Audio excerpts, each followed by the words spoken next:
Comment maîtriser l'art de la négociation?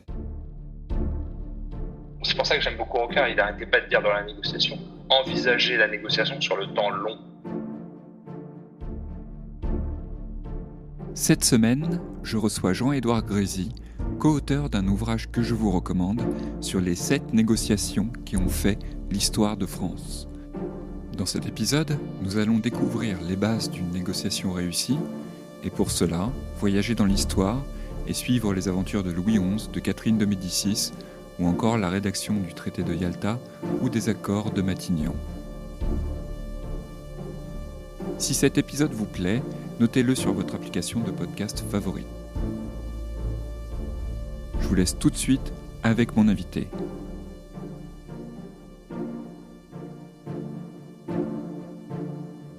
Mon parcours pro, c'est quelques bifurcations, on va dire, puisque j'étais attiré par la médecine, mais pas très à l'aise avec tout ce qui relève du sang, etc. Du coup, j'ai essayé de développer un parcours qui alliait le droit et le commerce pour être administrateur judiciaire, pas liquidateur, celui qui est censé redresser les entreprises en difficulté.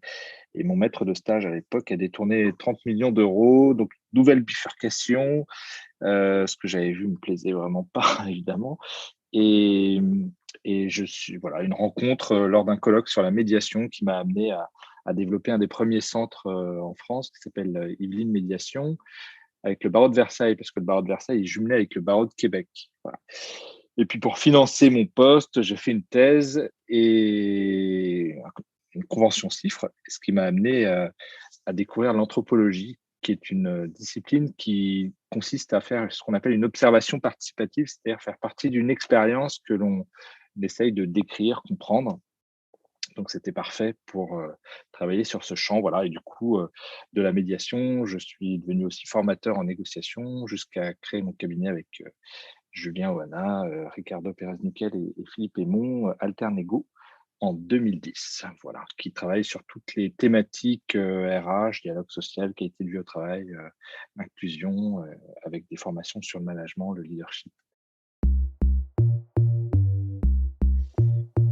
J'ai toujours été passionné par l'histoire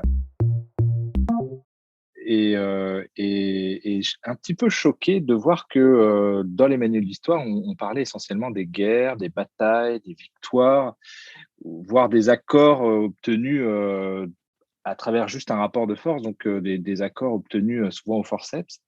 Et tout ce qui fait des paix durables, la capacité effectivement d'arranger les choses est un petit peu passé à l'as, si j'ose dire. Sans doute parce que c'est plus compliqué à comprendre, parce que ça se fait souvent en chambre, si j'ose dire. On n'a pas forcément les verbatim, mais la compréhension de la manière dont ça s'est fait. Et puis, du coup, il y a un peu une suspicion peut-être de dimension un peu de manipulation, un petit peu obscure, qui amène une certaine méfiance du sujet. Et je pense que c'est un peu dramatique parce que ça amène une vision quand même des relations entre États, une vision de la politique comme quelque chose où voilà, il y a plus d'honneur, j'ai envie de dire, à mourir droit dans ses bottes sur un cheval au combat, plutôt qu'à de tenter en coulisses de trouver un terrain d'entente. Alors, c'est un livre que j'ai écrit avec Éric Ledélé, qui est passionné d'histoire et passionné de négociation comme moi. Et au début, on s'est dit qu'on va essayer de trouver déjà une dimension un peu paritaire, homme-femme. Et effectivement, alors, c'est pas toujours évident parce que autant il y a beaucoup de femmes qui ont été diplomates on va dire, jusqu'à Louis XIV à peu près, parce que déjà, elles avaient un rôle qui était tout à fait reconnu dans ce domaine-là, et puis parce que pour sceller un accord de paix durable entre grandes puissances, il y avait quand même souvent un mariage à la clé. Et donc, il fallait l'implication, évidemment, de toutes les familles et de toutes les parties prenantes. Voilà. Donc, mais après, on va dire, voilà, après Richelieu, c'est beaucoup plus difficile de trouver des femmes, en tout cas dans l'histoire de France, qui ont pu contribuer à ce travail, puisqu'il y a eu comment dire, Richelieu, on le voit avec l'Académie française, a transformé aussi les noms, invisibilisé progressivement quand même certaines fonctions qui étaient dévolues autrefois aux femmes. Et effectivement, on retrouve des figures d'inspiration avec. Alors on a parlé de Simone Veil, du coup, effectivement. Et c'est dans une histoire plus récente, plus contemporaine, qu'on va retrouver effectivement des femmes dans l'histoire de France aux manettes, si j'ose dire, des négociations. Il y a plusieurs critères pour définir le succès d'une négociation. Et beaucoup un seul critère ne suffit pas. Par exemple, dire accord ou pas accord, évidemment, ça ne suffit pas. On pense aux accords de Munich, on pense au traité de Versailles. Sont pas des négos réussis. Donc, deuxième critère, est-ce que ça englobe toutes les parties prenantes? Est-ce que toutes les parties prenantes ont eu leur mot à dire, ont pu satisfaire leurs intérêts? Donc, effectivement, là, on rentre dans quelque chose d'un peu plus précis. Est-ce que les besoins, les motivations, appelez ça comme vous voulez, de chacune des parties prenantes a été intégré dans l'équation finale? Est-ce que la négociation a permis de développer des options, c'est-à-dire des pistes de solutions créatives qui peuvent éventuellement créer de la valeur? Est-ce que, aux yeux du monde, et ça, l'exemple des négociations de Talleyrand à Vienne sont assez extraordinaires de ce point de vue-là, est-ce qu'aux yeux du monde, de l'Europe, du concert des nations, c'est un fair deal? C'est-à-dire qu'on a trouvé des critères justes par rapport à la répartition des territoires, en l'espèce au Congrès de Vienne, qui font que la paix sera durable. Est-ce que, enfin, au niveau de la qualité des relations issues des négociations, il y a du ressentiment ou au contraire, une restauration de la confiance et une envie de pouvoir continuer à travailler ensemble? Voilà, c'est à peu près tous ces éléments qu'il faut prendre en compte et checker à l'issue d'une négociation pour s'assurer que l'accord est durable. Ce qui est amusant, c'est qu'on a raconté aussi des histoires de négociations avec des échecs.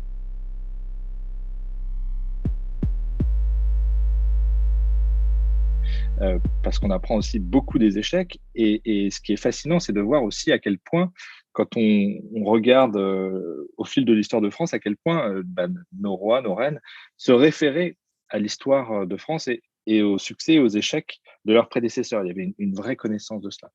Donc, je sais pas, je vous donnerai un exemple. Par exemple, un dirigeant, et c'est toujours d'actualité, face à de forts enjeux, n'a pas intérêt à négocier en personne. Normalement, dans une négo, il envoie un mandataire, un représentant. Louis XI l'a vécu à ses dépens. Son plus grand ennemi, c'était Charles le Téméraire, qui était 5 fois plus riche, sur des terres 10 fois plus importantes. Et Charles le Téméraire se marie avec la fille d'Édouard IV. Donc là, il se dit, en gros, je suis foutu. Il y a une pince là qui est en train de se refermer sur moi. Et du coup, un peu en panique, il décide de se rendre à Péronne pour féliciter Charles le Téméraire pour son mariage et puis vérifier qu'il lui rend l'hommage lige en tant que suzerain. Et ça se passe très mal. Charles le Téméraire refuse, s'énerve. Je vous passe rapidement avec quelques péripéties à Liège, etc. Et il prend Louis XI, il le jette en prison et il veut le tuer. Et donc, voilà, il va s'en sortir par une adresse assez exceptionnelle en retournant son chambellan, Comines, qui va débaucher par la suite, en essayant en voyant déjà qu'à l'époque, Comines vit une forme de harcèlement moral, on dirait aujourd'hui, parce que Charles le Téméraire a quand même tous les traits d'un pervers narcissique, et en lui montrant l'intérêt supérieur de la France, mais aussi l'intérêt qu'il aurait à profiter de lui plutôt que de le tuer, parce que tuer un roi, c'est commettre un régicide, c'est prendre le risque d'être excommunié par le Vatican à l'époque, et donc ça pourrait obérer un petit peu les projets de Charles le Téméraire. Donc il va s'en sortir, mais par la suite, plus jamais il ne reproduira cette erreur, et peu de rois reproduiront cette erreur. Il choisira d'ailleurs comme mandataire souvent son barbier, et quand on lui disait « mais pourquoi votre barbier ?» il disait « en qui puis-je avoir plus confiance que celui qui me passe la lame sur le cou ?» Voilà. Donc, c'est intéressant d'avoir dans une négo, effectivement, cette dimension, effectivement, d'un mandataire en qui on peut avoir cette confiance, en sachant qu'il y a toujours une tension entre ses intérêts à lui et ses intérêts à nous, et qu'il va falloir aligner le mandat par rapport à tout cela.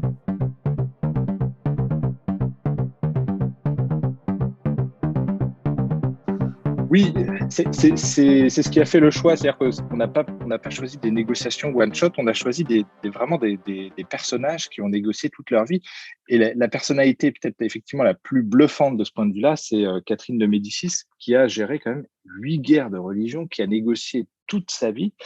Alors, on lui a collé la Saint-Barthélemy. Alors, c'est ça qui est intéressant, c'est que tous ces personnages ont eu une légende noire, que ce soit Louis XI, l'invisible l'araignée, Catherine de Médicis, la serpente, Mazarin, le vautour, Talleyrand, la merde dans une batte de soie. Au XIXe siècle, on les a tous affublés de sobriquets et avec des légendes noires complètement à la fois romantiques et puis complètement fantasmées.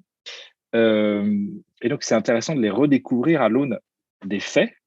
Et aujourd'hui, les historiens contemporains remettent quand même beaucoup en question cette histoire de la Saint-Barthélemy, parce que quand on regarde son parcours de vie, elle n'a eu de cesse d'arranger les choses entre catholiques et protestants, et même jusqu'à la fin de sa vie, elle finit d'ailleurs sur un brancard à bout de force pour aller continuer à négocier et tenter d'éviter une insurrection, par exemple, à Paris, qui pourrait destituer son troisième fils, Henri III. Donc, une énergie incroyable, une capacité aussi à aller auprès de ses sujets, à faire des tours dans tout le royaume de France pour essayer d'apaiser d'apaiser un peu les souffrances, refermer les plaies, et puis une clairvoyance aussi, puisque c'est elle quand même qui va développer à la fois bah, une notion qui est toujours d'actualité, à savoir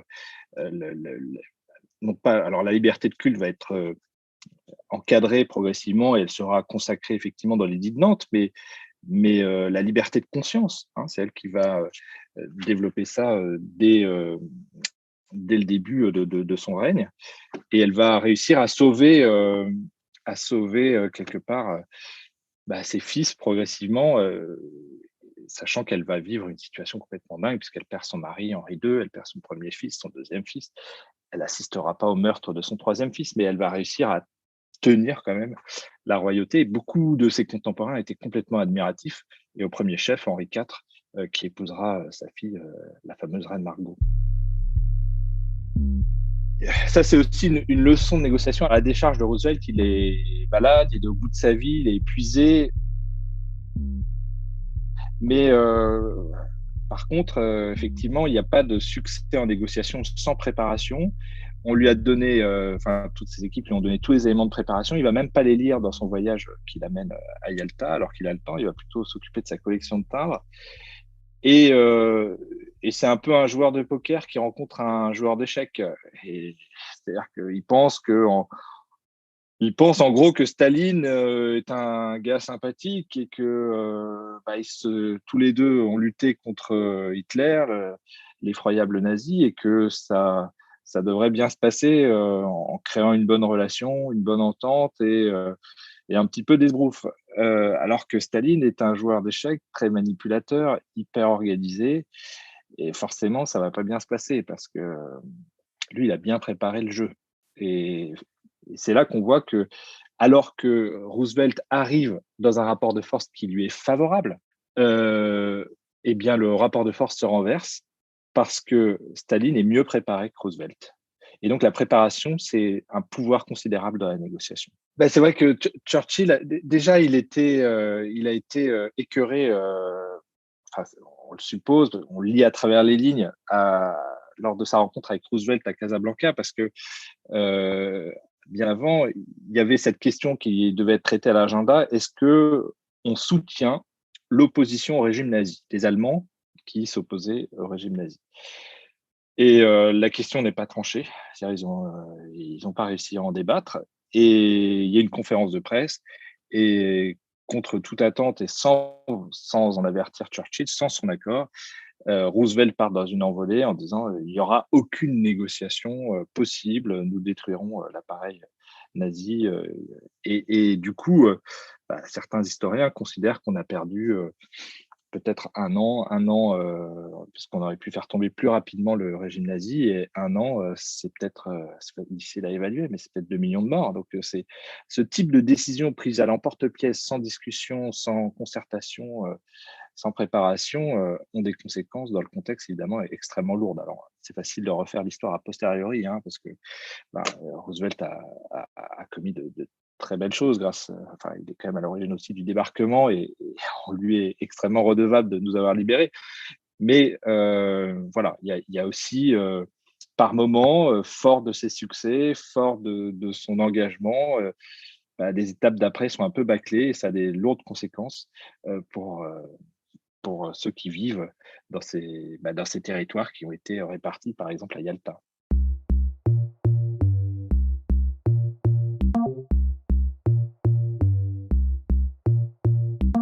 Effectivement, on considère qu'en négociation, ce qu'on appelle les 3 P, il y a une dimension liée aux personnes, c'est-à-dire la relation qu'on noue avec l'autre, avec une dimension qui peut être aussi assez émotionnelle. Il y a une dimension qui peut être très positive, c'est-à-dire j'ai plutôt envie de négocier avec vous parce qu'on l'a déjà fait par le passé, parce que j'ai confiance, etc. Ou au contraire, on est dans du conflit, donc j'ai pas envie de négocier avec vous, je me méfie, etc. Donc cette dimension-là, il faut la traiter, sachant que bien souvent, il y a aussi plusieurs personnes, donc ça peut être d'une grande complexité. Il y a la dimension des problèmes, c'est-à-dire des intérêts en jeu, arriver à définir quels sont les besoins de son interlocuteur. Sur le plan théorique, c'est facile, sur le plan pratico-pratique, c'est pas toujours évident, d'accord. Au-delà de ce qu'il demande, ce dont il a besoin, quels sont les intérêts en jeu, quelles sont les options pour créer de la valeur, les critères pour légitimer la valeur créée et la répartition de cette valeur. Donc, il y a des problèmes de fond à traiter. Et puis, troisième élément, qui est celui sur lequel effectivement on insiste le plus, parce que c'est là où il s'agit d'élargir son répertoire de réponses, c'est le processus, c'est-à-dire la méthode que l'on emploie. Qui on met autour de la table, où est-ce qu'on se voit, quel est l'ordre du jour, combien de temps on se donne, comment on démarre, voilà. C'est tous ces sujets-là qui sont interreliés, hein, donc et sur ces 3 dimensions, il n'y a qu'une dimension que l'on peut externaliser, c'est le process. C'est pour ça qu'on dit qu'une médiation, c'est une négociation facilitée par un tiers, d'où le fait qu'on en ait parlé évidemment, parce que ça donne aussi des clés de lecture en tant que tiers sur comment mener une négociation entre des acteurs qui n'y parviennent plus. Voilà. Et comment être parfois dans une situation complexe son propre médiateur, si j'ose dire, en prenant suffisamment de recul et en essayant d'être tiers par rapport à une situation de tension difficile à gérer.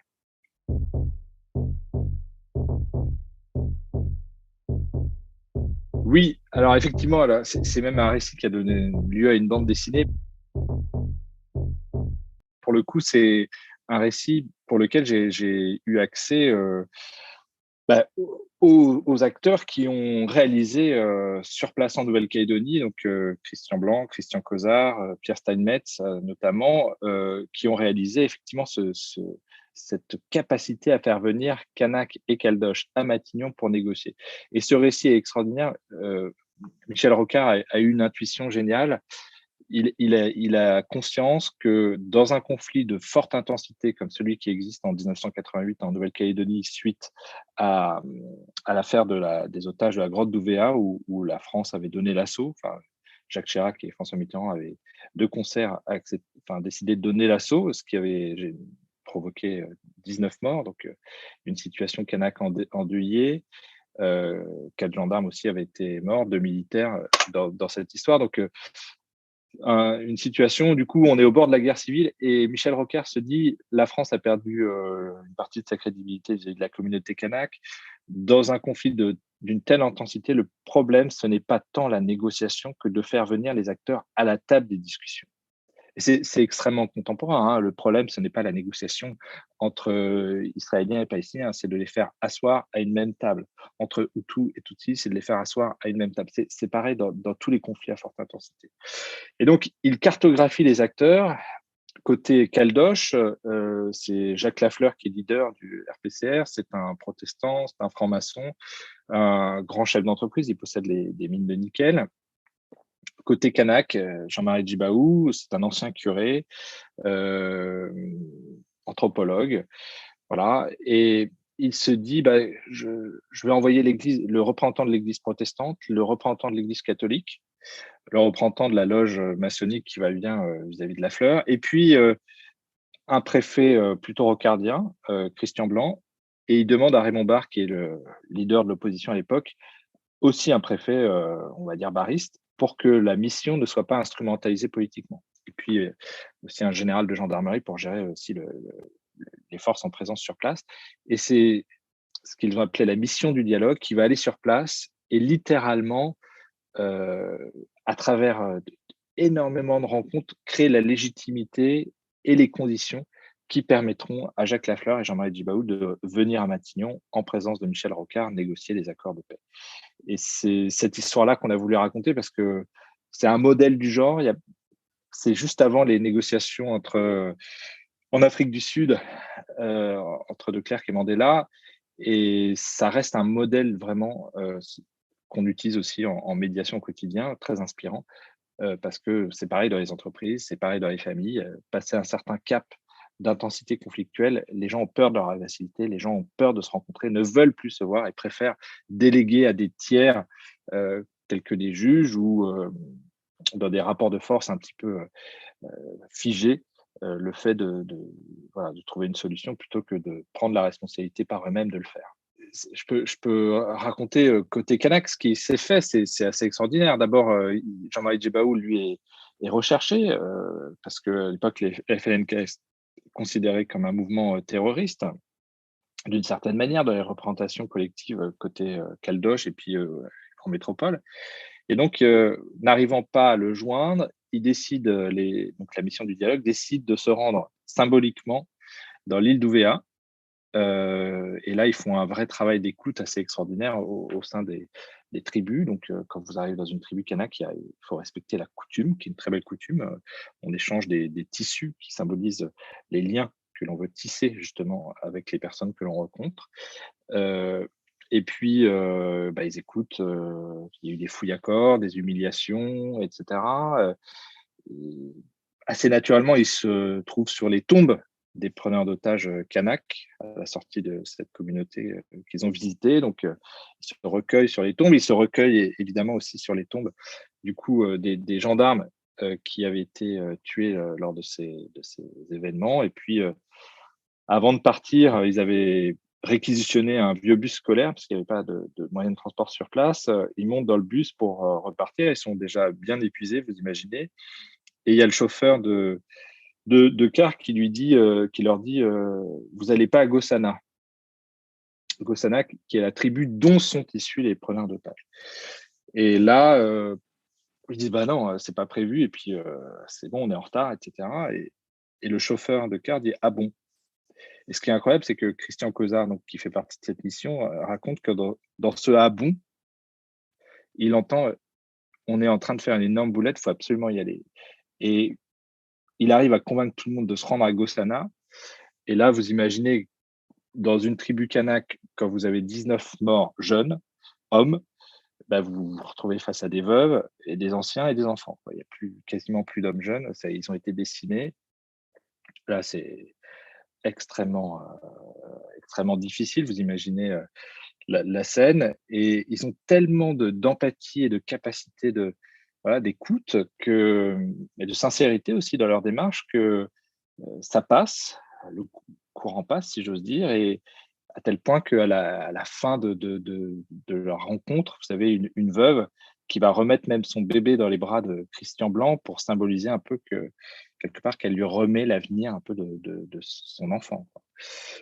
Et effectivement, le lendemain, vous avez Jean-Marie Djibaou qui appelle Christian Blanc en disant « Je vous ai vu à Gossana, c'est bien ce que vous avez fait, j'accepte de vous rencontrer ». C'est ce qu'on appelle aussi en négociation passer dans son camp. Ça ne veut pas dire être d'accord, ça veut dire être capable de comprendre ce que l'autre ressent, ce dont il a besoin, comment il vit les choses, et à partir de là, de créer le lien qui permet de construire plus loin.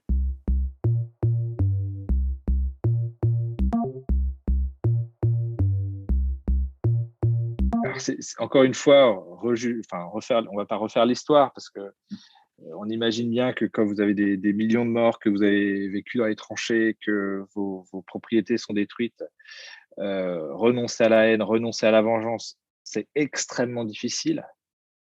Certains l'ont fait. Djibaou, il a ses 2 frères qui sont tués dans un attentat. Il devait être dans les voitures avec eux. Toute sa communauté est en émoi. Beaucoup appellent à la vengeance et lui, il appelle au pardon, quoi, presque le jour J. Donc, il faut quand même et Catherine de Médicis a fait beaucoup de travail là-dessus. Donc, il faut c'est comme Nelson Mandela. Il sort de prison après 27 ans et on lui dit, mais qu'est-ce que vous allez faire avec vos adversaires? Il dit, je ne les emmène pas avec moi, je suis libre. D'accord? Pardonner, c'est renoncer à la haine, étymologiquement. C'est renoncer à la vengeance. Ça ne veut pas dire renoncer à ses intérêts. Ça veut dire envisager le futur sur le temps long. C'est pour ça que j'aime beaucoup Rocard. Il n'arrêtait pas de dire dans la négociation, envisager la négociation sur le temps long. C'est pas du one shot. C'est pas se rembourser nos maisons dans 1 an. C'est comment est-ce que l'Europe peut continuer à vivre.